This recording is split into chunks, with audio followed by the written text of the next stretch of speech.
Mm. Welcome back, everyone. Service to the Sacred. I am here with Lyla June, and Lyla is a force that I have been grateful to have witnessed in some ways through other interviews and her music. She's an activist and an artist of lineages of Cheyenne and Navajo, and I am so grateful that she's here. So, Lyla, thank you so much. Thank you for having me, sister. It's an honor to be asked, and I'm grateful to commune with you for a time. Mm. Yeah, I hope that those words of introduction, it said so little, but to me, what I've seen of your work is vast and your work is deep and strong. And so I wonder if you could tell us a little bit more about what it is that, how you're living and what is this service to the sacred that that you have found yourself in. Well, when people ask, what do I do? I generally say, like just today, actually, I said, I pray. I pray and I ask to be of service to my people, which that all people are my people. And so I seek to be in service to all my brothers and sisters around the world, as well as my relatives that are non-human, the water beings, the mountain beings, the deer beings, the plant beings, the ocean beings. And so I just make that little prayer in the mornings. My mentors have told me that it's a good prayer to make in the morning to say, Creator, may I help at least one person today. Mm. And Wow. that prayer it's a humble prayer for me, and it's a hard prayer for me to make because I've always been someone who wanted to be like Gandhi maybe, or like Martin Luther King or something. And they helped me get a little more down to earth and say, listen, maybe you're meant to help thousands of people today. Maybe you're meant to help that one elder who has no one to talk to today. And that both of these scales of service are beautiful and precious and important. And so when I wake that prayer in the morning in the traditional manner, where I just, offer a little bit of, we call it nadathkai, which means the white cornmeal, to the earth, and the white cornmeal matches the white dawn light. And we honor that beginning of the day in Dene culture, aka Navajo culture. And when I make this simple prayer in the morning with my offering of nadathkai, it takes me on some pretty wild rides. You never know where you end up and who you're going to help and how that prayer is going to be answered. But it usually manifests as speaking, and the way my elders taught me was that every single person has a purpose and has a design and has a gift, has gifts usually. And my gift is my speech and my songs and the spoken word. And so I was fortunate to receive my name that indicates that this is my gift, this is my purpose. And my prayer is that everyone will receive their name. Everyone will find their gift and have the time and the support to develop that gift and give it to a world in need. So it usually manifests as that, public speaking. I haven't slept in my own bed for many, many weekends. I'm always off somewhere, definitely ramping up lately as more and more people feel a need to bring me into their circles and to serve in that way. But my service also takes the form of education. I'm almost done with my master's degree in education for Native youth here at University of New Mexico. Wonderful social justice program. And looking at getting my PhD in sustainability education and creating a school where we relearn the skills that not only European Americans have felt sometimes that they have lost, but also Indigenous Americans, we also feel this way, that our cultural knowledge has been compromised in the wake of colonialism.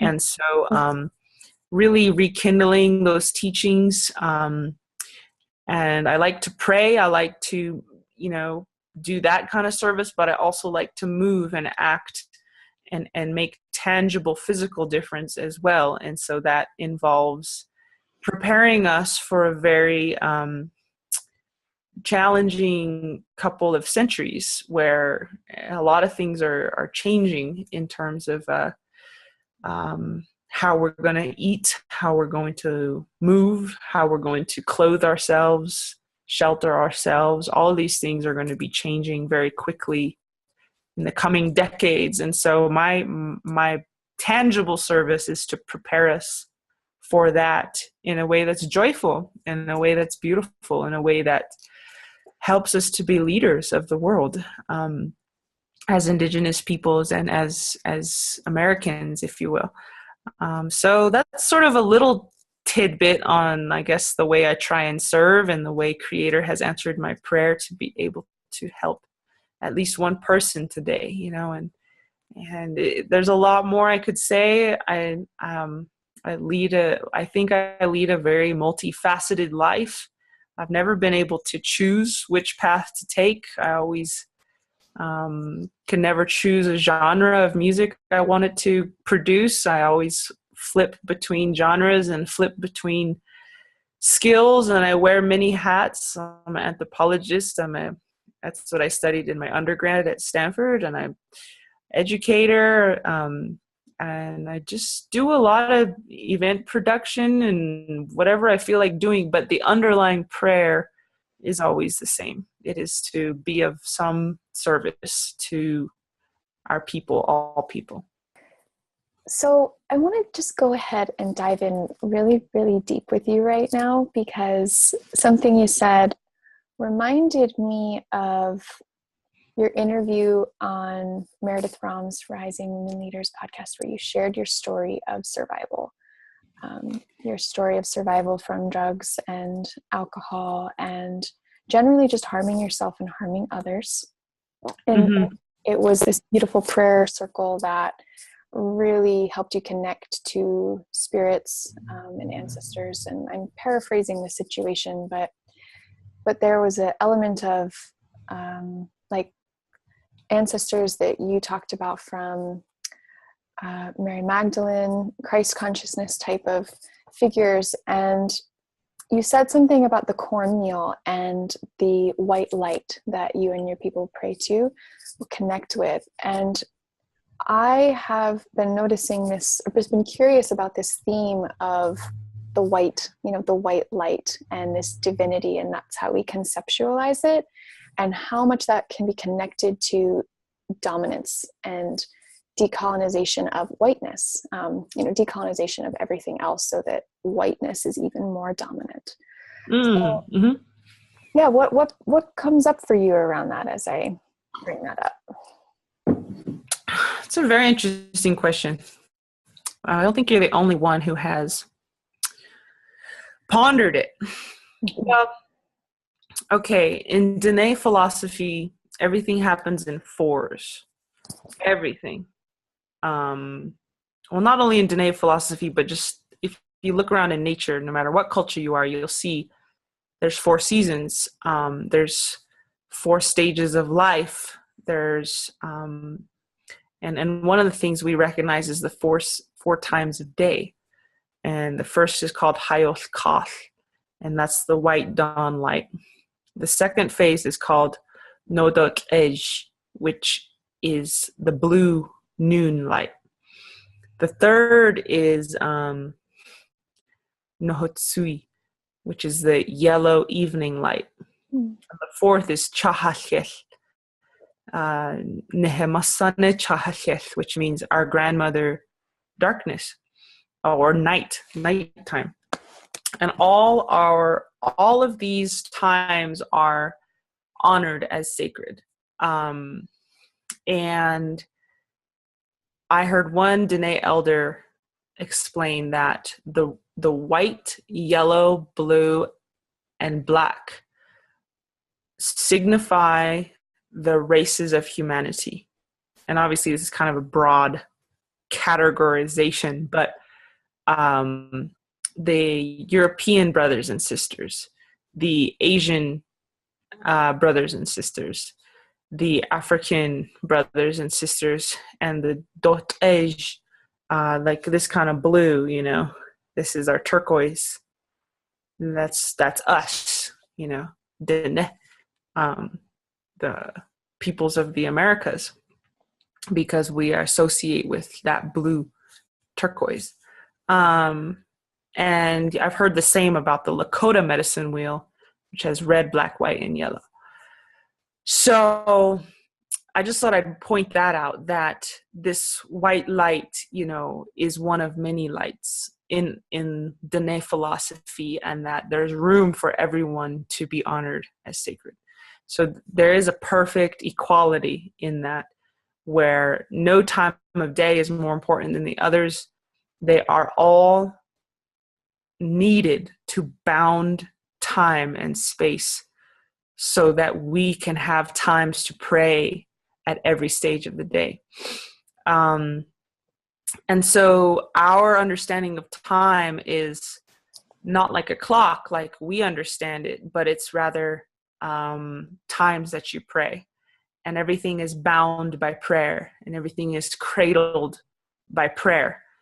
Having said this, white light, I don't think has to pertain to a light complexion, because first of all, most quote unquote white people, and I'm almost half European, so I identify with that, as well as my indigenous roots.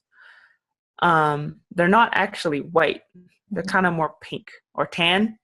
They're not, you know, so that's something I think about sometimes. But also white light, if you think about it in the spectrum, if you shine white light through a prism, it diffracts into every color.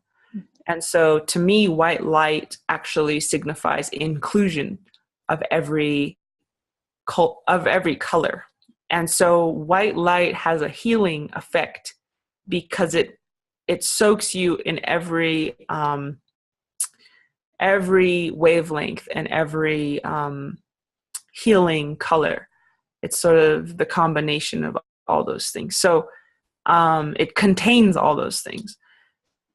So that's another thing to think about too, is maybe why do we hear so much about white light? Is it because of a culture that wishes to dominate and wishes to kind of create God in their own image?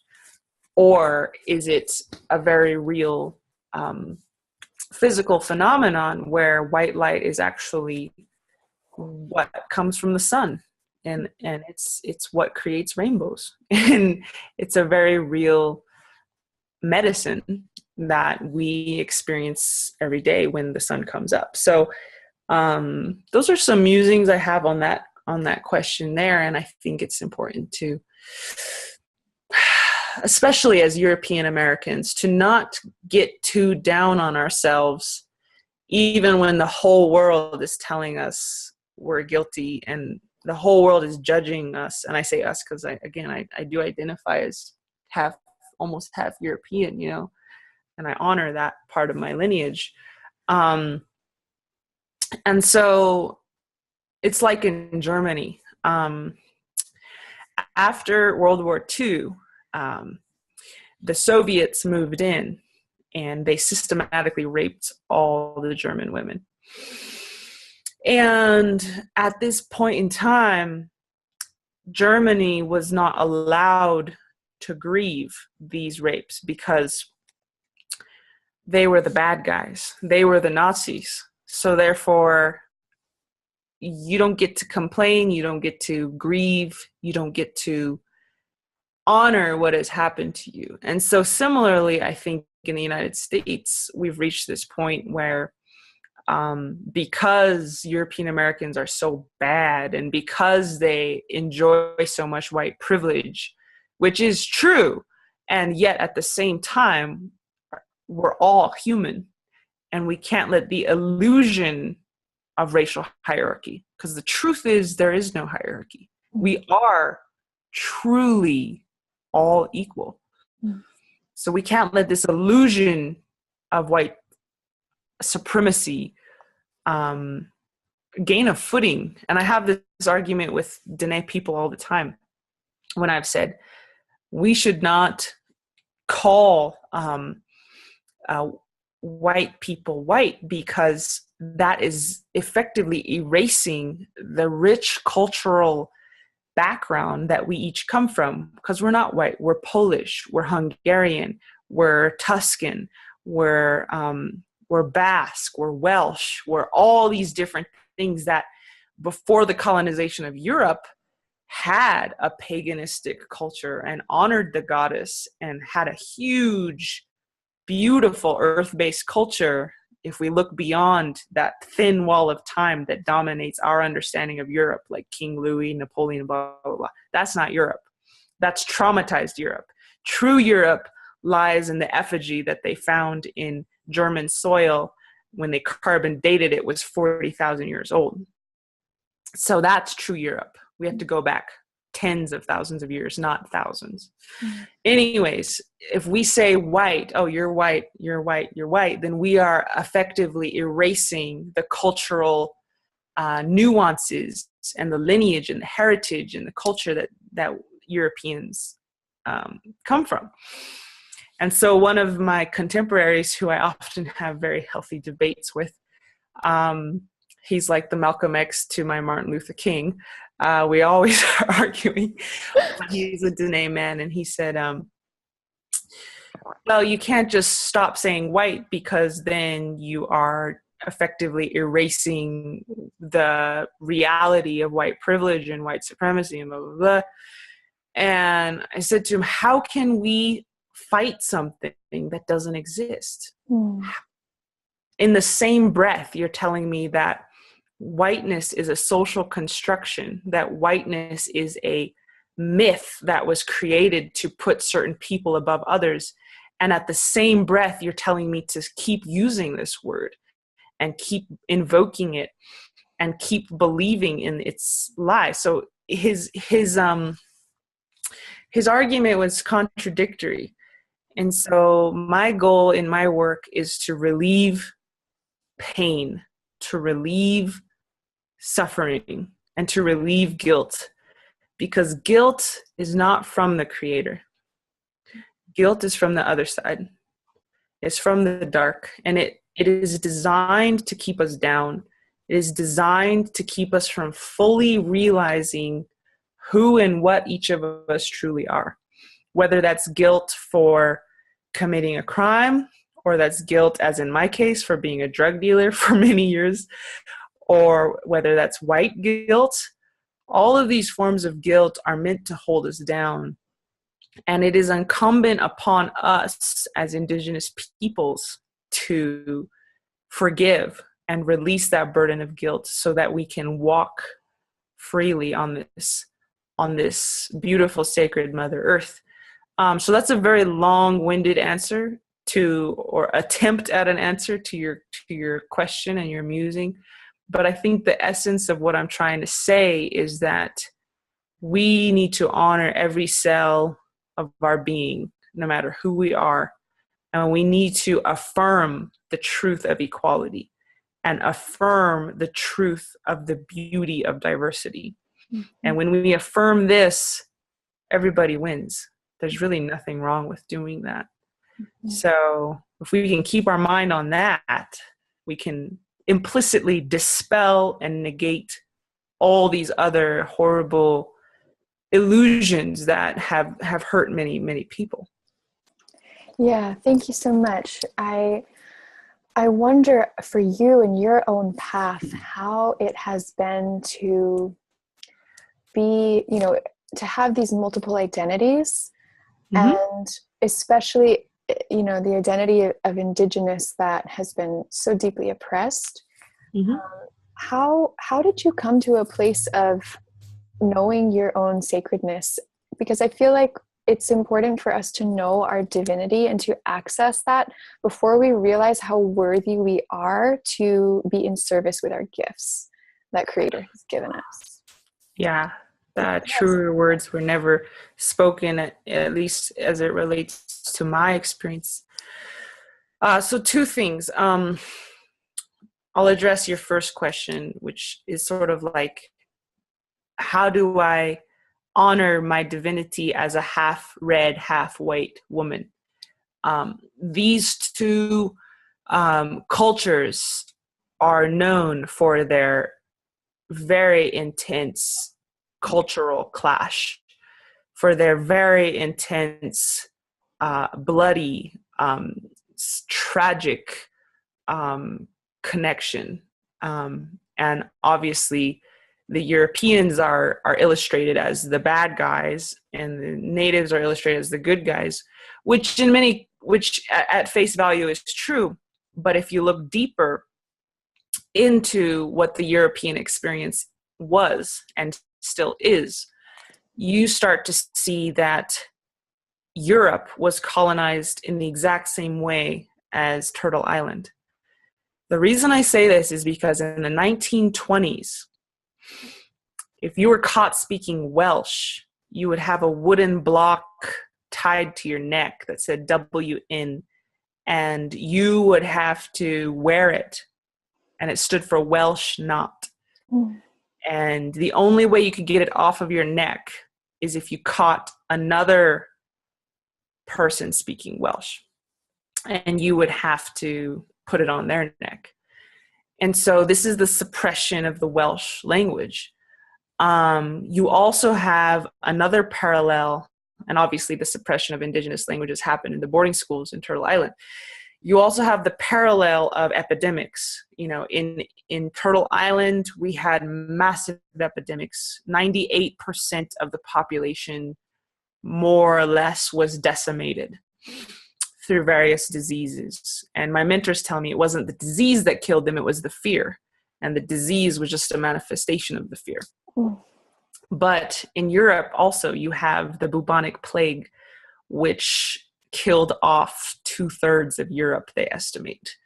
That's a lot of Europe. And so these parallels don't stop there. There's another major parallel, which is the demonization of earth-based culture. In Europe,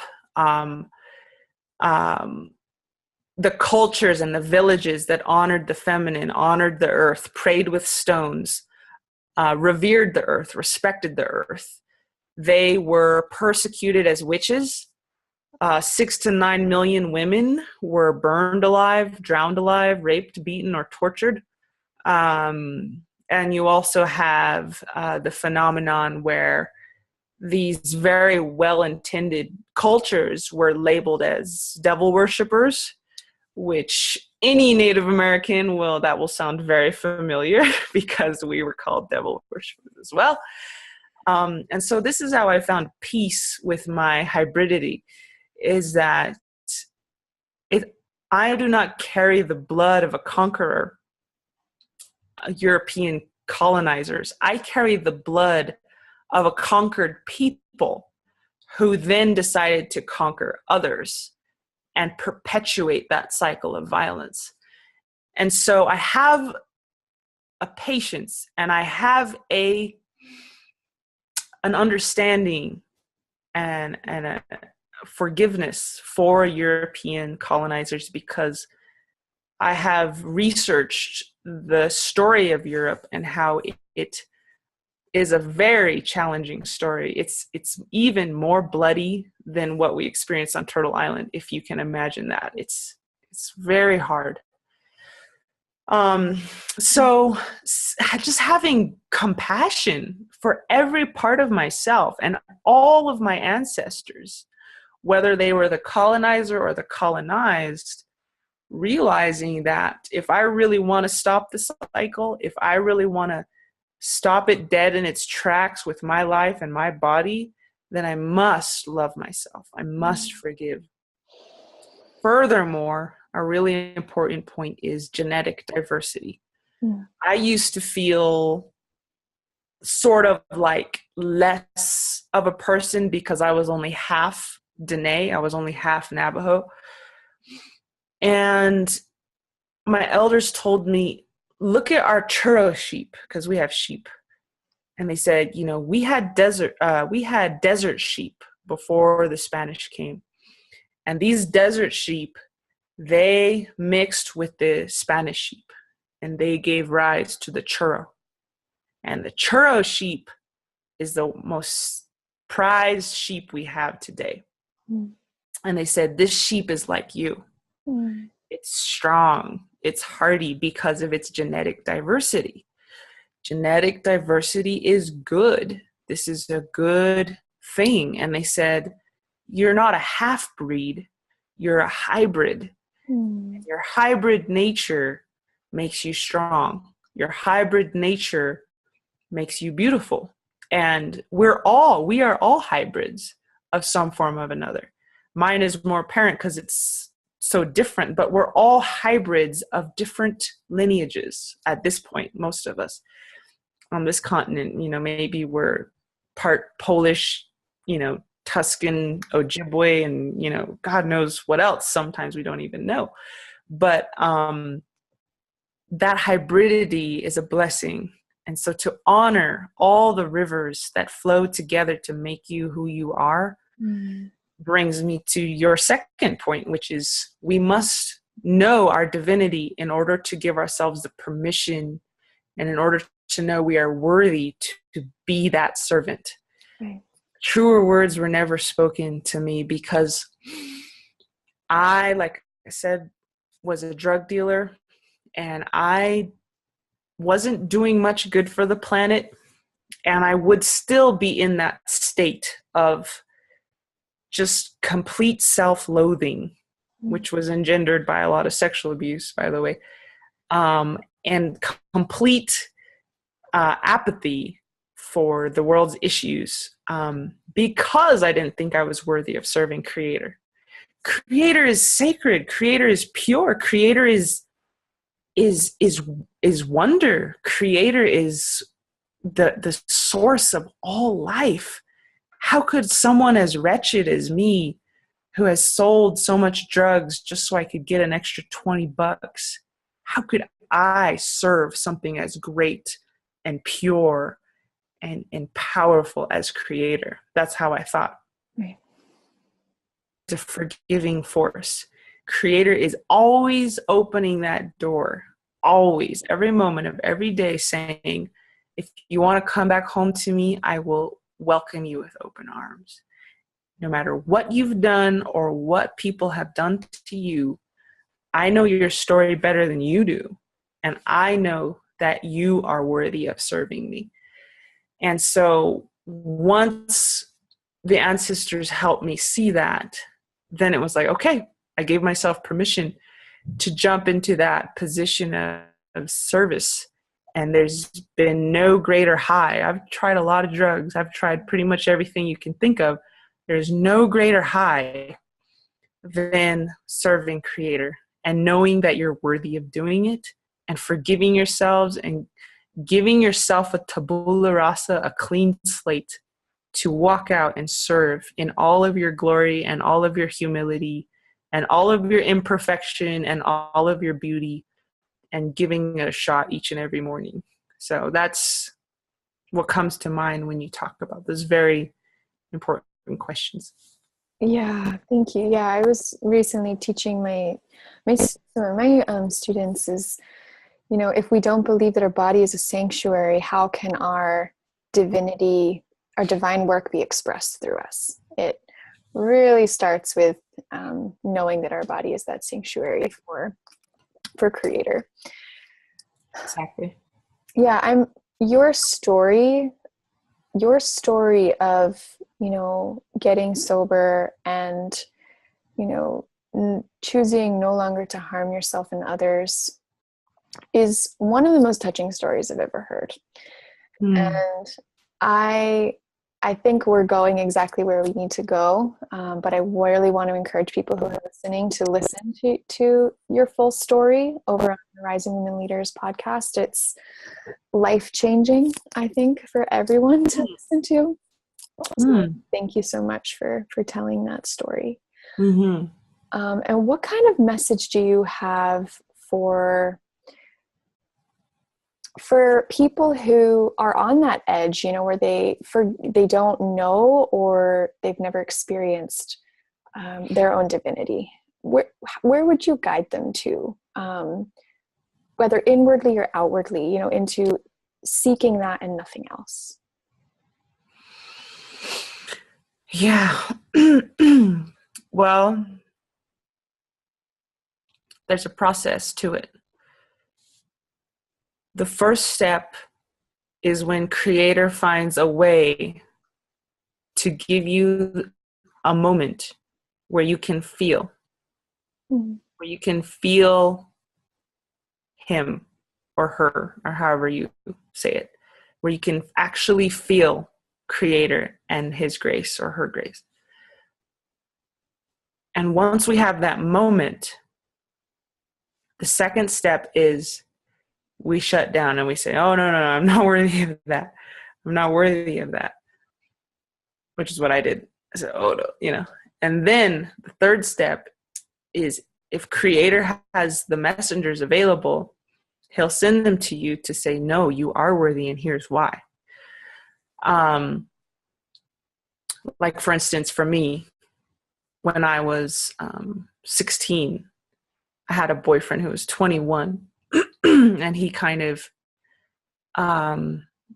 pulled some maneuvers psychologically, chemically, with alcohol and physically, over a period of a couple months. He was working on it to get me into this position where I was raped. And so he basically contrived the whole situation to make me feel like I wanted to do it, like I agreed to do it, like I cooperated with it. And so ever since that time, I had felt like I was unworthy. How could my body be a sanctuary? How could my body be a temple if I cooperated in this kind of unsacredness? Because the way he did it was very, very disrespectful, very, very disrespectful, and selfish. And I knew it wasn't right. And so when I started to feel Creator again, many years later, I thought, oh, I can't go there. I've desecrated my temple. I have participated in the destruction of my temple. I can't go there. I've been ruined. Then that's when they come and they say, no, you think this was your fault. If you look at it from bird's eye view, you'd say, oh, well, she didn't kick, she didn't scream, she didn't run away, so therefore she wanted to do it, right? No, I did not want to do it. But in fact, I had been trained from very young to endure difficult situations. And so even before I even met him, I was being shaped by the dark and prepared by the dark to be in that situation and to not have the support to get away. And so that type of information, especially, is very nuanced. It's very, very nuanced. And so the only woman who can really help a woman who's been through that is a woman who has also been through that. And a woman who has looked at the truth of it, the cruelty, the hardship, the discomfort, the sorrow of it, the terror of it, and had the support to say, this is not my fault, even though from the outside it looks like it was my agreement. That this woman who has been through it and came out the other end by looking at the truth that it was not her fault, which is sometimes more scary than thinking it was your fault, because then you have to realize how cruel some men and women are. Right. And so coming out that other end and forgiving yourself for not doing anything at all, but just being in the wrong place at the wrong time, being conditioned by the wrong society to not know you have a choice and not know you should have a choice. And then forgiving the person who harmed you and the person who was used by the dark to trick you into thinking you're unclean, you're ruined, you're tainted. Only the woman who's been through all those steps can help the woman who's going through it right now. And that is what motivated me to go through my healing process. Was my mentor said, we know this sucks to go back in time and forgive all the people who hurt you. And to realize that none of those things were your fault. But if you can do this, by the end of this process, you will be able to help many, many women. Mm. And I said, okay, I'll do it. I'll do it for my sisters. And so I had the support and the mentorship to move through that. I have journals, lists of times I've been abused. There's so much of it. And they said, even no matter how many you write down, you're never actually going to get them all, because according to heaven's definition of rape, you've been raped more times than you even know. Mm-hmm. They have a very different definition than America does. And so essentially what I'm saying is that what would I recommend for people to go to find that inner divinity, to affirm that inner divinity for themselves? I would make a simple prayer. I would say, Creator, please teach me about who and what I am. Mm. It's a simple prayer, but it's a powerful one. And if you make that prayer, buckle your seatbelt, because Creator is going to take you to some very special places, not necessarily physically, although that too, but places within yourself, places within your understanding. He's going to start sending you messengers that are going to help you understand who and what you are. And if you don't think that you are an incredible, beloved miracle, then you don't know who you are. So make that prayer to say, Creator, show me who and what am I? And that will unlock a process, because every person, man and woman, has been assaulted by the dark throughout their lives to make them think there's something other than what they truly are. Mm. For women, it's rape. That's a surefire trick that a lot of women fall for, because they blame themselves and they think it makes them a bad person, when it's, it doesn't make you a bad person if someone does something bad to you. And then for men, it's hurt the women in his family. And then he blames himself for not being able to protect them. And I wish I could have done this. I should have called the police. I should have thrown a chair at him. I should have, whatever. But they come to this state where they feel like they are no longer a precious, beloved, incredible child of Creator. And they forget their divinity. And so a lot of men that I talk to who are deep into drugs, who have tattoos all over their body, who feel like they're just a bad boy, I say, did your mom get hurt when you were little? And always they say she got hurt so much and I had to watch it. And that can happen through physical violence. It can happen through emotional violence. It can happen through all types of violence. But that is meant to destroy, well, make the man think that his soul is destroyed. Wow. So again, the end goal, which obviously you have a very keen sensibility to, is to fall back in love with ourselves again and to know who and what we are and to take up that mantle of Creator's warrior, Creator's beloved child, Creator's servant, Creator's something that Creator is pleased with and loves deeply and is not disappointed in, but is so proud of and so grateful to be a part of, then that is what we're going for. That's the end goal. Yes, thank you. One thing that came up for me while you were speaking is the words that you use. It's not even the words that you use. It's what's behind what you're speaking of, that deep, undying, eternal love and recognition of the divinity that is just right here. How do you reconcile like that love for yourself with what I know is really important to you, which is not doing this activist work or your artistic work with music or spoken word for fame?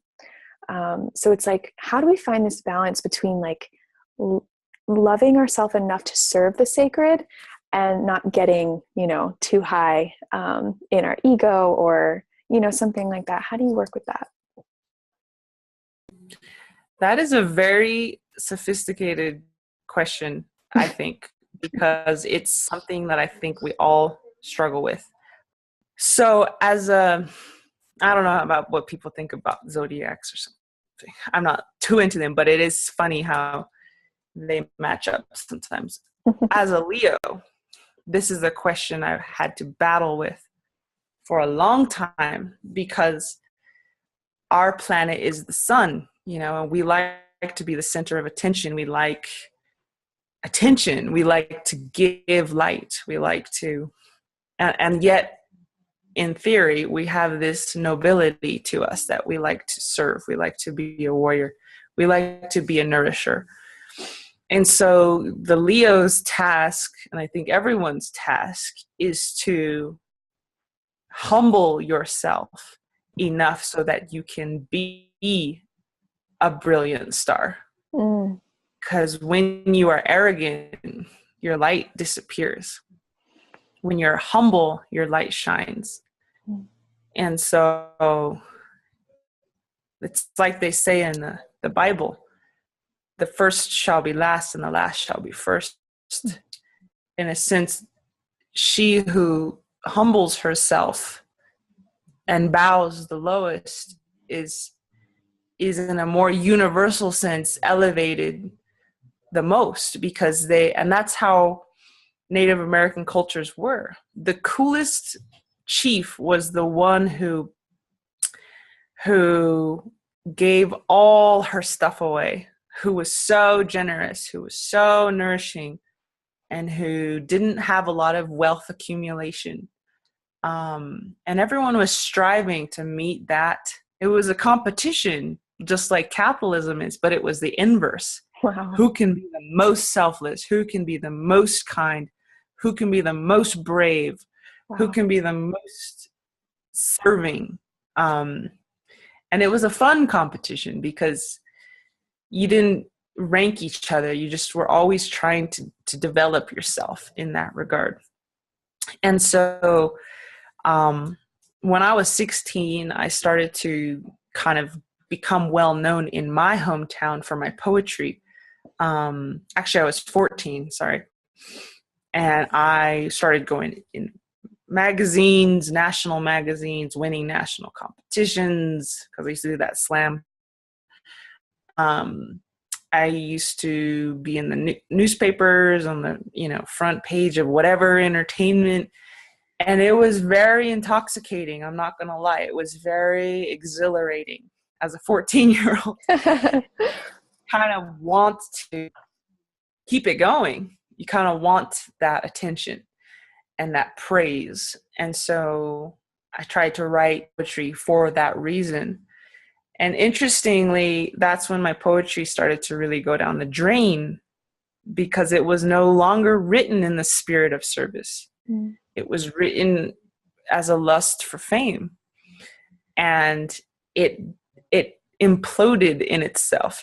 And I could sense it. I could feel it. Why am I not touching the audience in the way that I used to? Mm. Why am I not having that feeling I used to have of merging with the sun, you know? Mm. And it was because I had started to lose my humility. And I'm grateful for that experience, because I learned experientially how important humility is. And that if you want to serve, you need that humility. Now, then there's the other part of your question, which is, how do you have confidence? How do you know through and through that you are worthy of standing in front of these 500 people or these 1,000 people or whatever and delivering Creator's message? Woof, that's a tough one too. Yeah. And through practice, I think we strike that balance where we can hold confidence and humility, in confidence in one hand and humility in the other hand, simultaneously. And that's a balance I think we should all strive to strike, because when you find that balance, that's when your vesselhood, when your hollow bonehood is kicked up to another level, and you can feel something soaring through you for others, not for you, for your people. And that's one of the most precious and honorable positions you could have. And you do it on one knee, or both knees. You do it on your knees. You do it in prayer, and you do it in joy. And you allow yourself to be who and what you are. You allow yourself to be the star. The star is radiant. The star gives light. The star gives warmth. And there's nothing wrong with it. I quote the Bible a lot. I didn't really get into the Bible till I was like 20, because my parents said, don't ever talk to Christians. They converted your people. They're bad. So I was like, okay.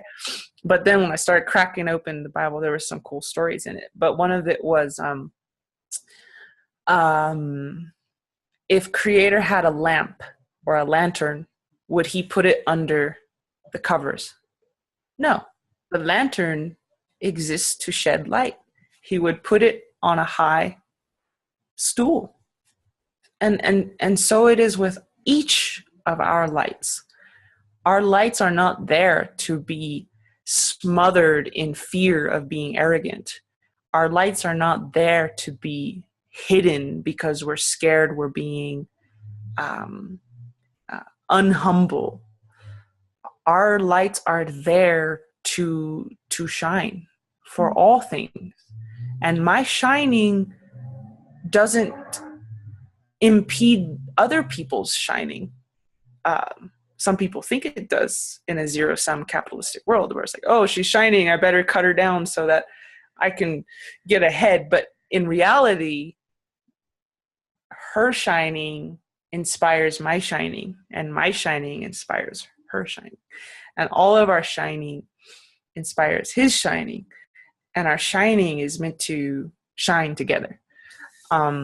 There's not just one star in the sky, there's many, and they all make beautiful constellations. And so with this metaphor, it's helped me to learn how to be a good Leo, how to serve, and how to honor the path. Yes, thank you so much. That fine balance, that exquisite balance of humbling ourselves and believing that we are worthy to serve the sacred. Exactly. Yeah. Thank you so much for everything that you have shared.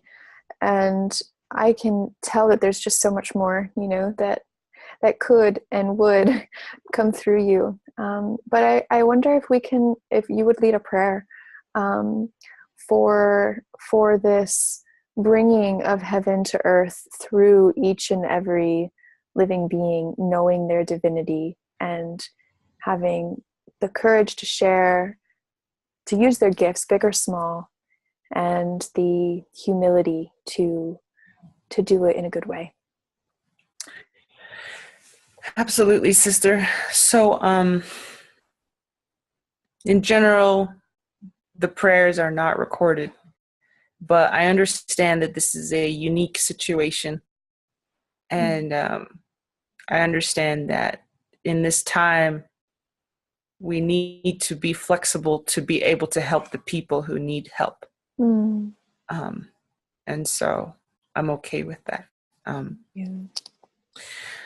So, and thank you too, sister, for hosting this and for letting your own light shine and going out on a limb and creating these interviews in faith that, you know, there's something good to come of it for our people.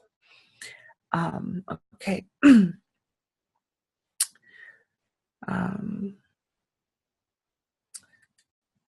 Creator, spirits of this land, spirits of the star nation, spirits of the water,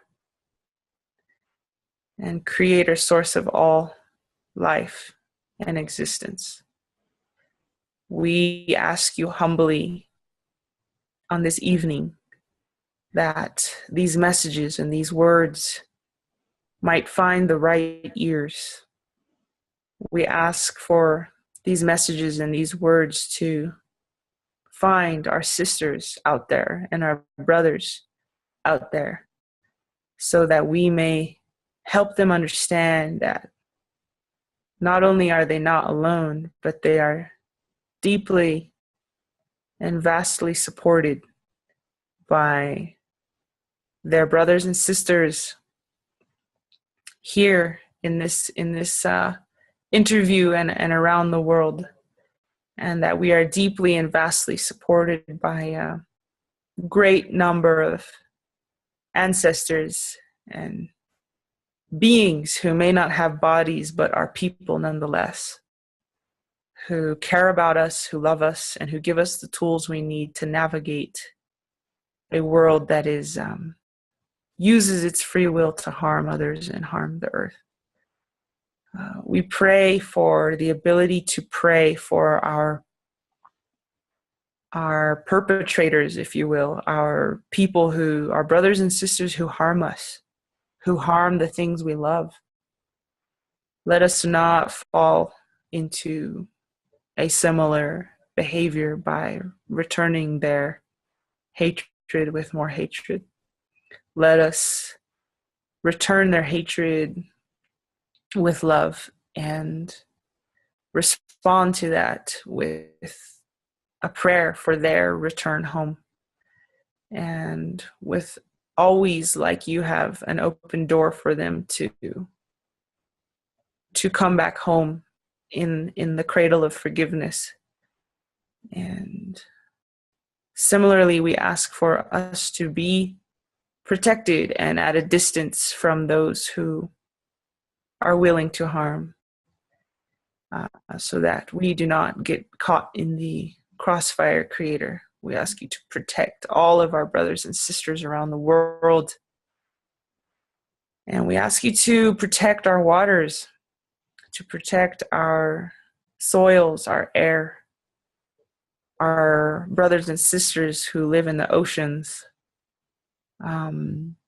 We ask you to please help us to become those agents of protection, those guardians of the sparrows and of the trees, and guardians of the rivers, and guardians of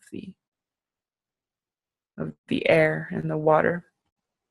We ask you to fulfill our prayer to be humble yet effective servants in this life, on this land at this time.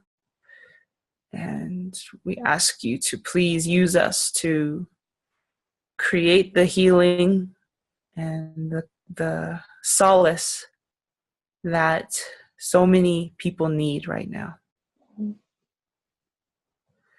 We ask you to help the people lay down their worries. Help them to remember everything will be okay. Help them to remember that no legislation, no bomb, no policy can touch the truth of compassion, can touch the truth of forgiveness, can touch the truth of the sacredness of life. And help us to remember that this earth is many millions of years old and will persist for many millions more. Let us learn from these trying times how to be better beings, earth beings, so that in the next world, we can be stronger, we can be kinder, we can be more sustainable, we can be humbler, we can be more loving and widen our scope of what we can love. Creator, thank you for everything that you've given to us and everything that you've taken away. May you please help all beings in all worlds to have the same satisfaction that you have provided to us of knowing we are with you at all times, we are connected to you, and that we are warriors for not only ourselves, but for our younger brothers and sisters who use their free will to harm, and that we are fighting for them too, for their liberation from their fear. Let us walk forward continuously and try and try and try and try again every day to be the warriors and the servants that we were created to be. Kahe mitako el yasin. Hojona hasli, hojona hasli, hojona hasli, hojona hasli.